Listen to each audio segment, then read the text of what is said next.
আসামে লোকসভা নির্বাচনের পর দল বদলের খেলা অব্যাহত। কয়েক ঘন্টা পরে ফের তৃণমূল থেকে বিজেপিতে যোগদান।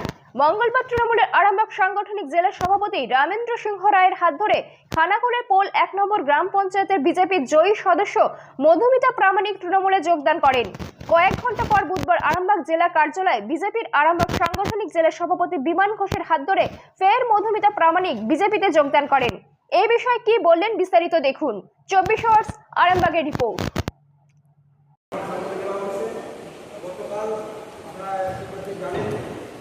আমাদের তৃণমূলের যে জেলা সভাপতি উনি জোর করে এবং একটা ভয় দেখিয়ে আমাদের কোন অঞ্চলের যে দুই জনপ্রতিনিধি ছিল তার মধ্যে একজন মহিলা প্রতিনিধি মধুমিতা প্রামাণিক ওনাকে কালকে গতকাল জনজনপ্রতি ভয় দেখিয়ে ওনাকে তৃণমূলে যোগদান করেছিল। উনি নিজের বুঝতে পেরেছিলেন এবং পাশাপাশি উনি আমাদের কাছ থেকে কন্ট্যাক্ট করতেন তৃণমূলে যোগদান করলেন, আবার আবার আজকে তৃণমূলে কি বলবেন, কেন এরকমটা কেন?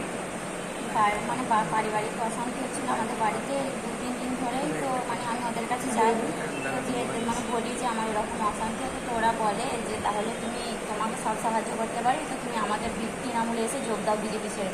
তো দেখি মানে কেউ পাশে নেই, ওর জন্য আমি গিয়েছিলাম দাদাদের, মানে দাদা বলি ওদেরকে পরিচয় দিই। তো গিয়েছিলাম, গিয়ে দেখলাম যে মানে ওরা বলে যে তুমি তাহলে বিজেপি ছেড়ে তৃণমূলে যোগ দাও। তার জন্যই আমার মনে হলো যে কেউ পাশে নেই, তো তাহলে মানে বারবার ওরা আমাকে জোর জবরদস্তি করে যে তুমি যোগ দাও, দিলে ভালো হয়, তবেই তোমার পাশে আমরা থাকবো। তার জন্যই মানে আমি বলি যে আমার অসুবিধা আছে এখন। তো ওরা প্রায় ফোন টোন করে বলে যে না, যোগ দিলে তাহলে তোমাকে কোনো সাহায্য করবো না। ঠিক আছে, দেখছি আমার কিছু করার নেই, তাই আমি ওদের মানে জোর জবরদস্তিতেই যোগ দিয়েছিলাম। তো আমি বিজেপিকে ভালোবাসি, আবার আমি বিজেপিতে ফিরে আসতে চাই। আমি চাইবো যে দাদারা সবাই আমার পাশে থাকুক, এতে আর কিছু করা হয়। তৃণমূল কি আপনার উপর চাপ সৃষ্টি করছিল? হ্যাঁ, চাপ সৃষ্টি করেছিল বলেই আমি জয়েন দিয়েছিলাম, কিন্তু আমি বিজেপিকে ভালোবাসি, বিজেপিতেই থাকতে চাই। দিদি, আবার কালকে তো দেখা যাবে তৃণমূল চাপ দেবে, তাহলে কি আবার চলে যাবে? না, আর চলে যাবো না, এভাবেই পাশে থাকবে? আমি পাশে থাকবো। আমি চাই যে দাদারা সবাই মিলে আমার পাশে থাক, তাহলেই হবে। আপনার পরিচয় দিদি? মধুমিতা প্রামাণিক। কোথাকার আপনি সদস্য ছিলেন? বলবো 1 অঞ্চলে 79 বুথের মেম্বার। ঠিক আছে। তারা আপনাদের সদস্য জয়ী প্রার্থী ছিলেন, জয়ী সদস্য ছিলেন, তিনি তৃণমূলে যোগদান করেছিলেন, আজকে আবার দেখা যাচ্ছে বিজেপিতে, বিষয়টা কি একটু জানবেন?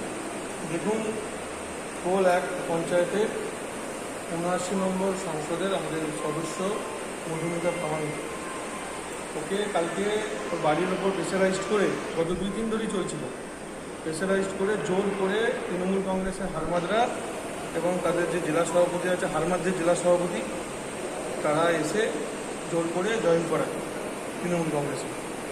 তো আমার জীবনের প্রথম যবে থেকে রাজনীতি করতে শুরু করেছে বিজেপিটাই করে, তো কোনোদিনও হয় কোনোদিনও, এর আগে তো ওদের মুখ করেছে অনেকবার, তবু লজ্জা নেই।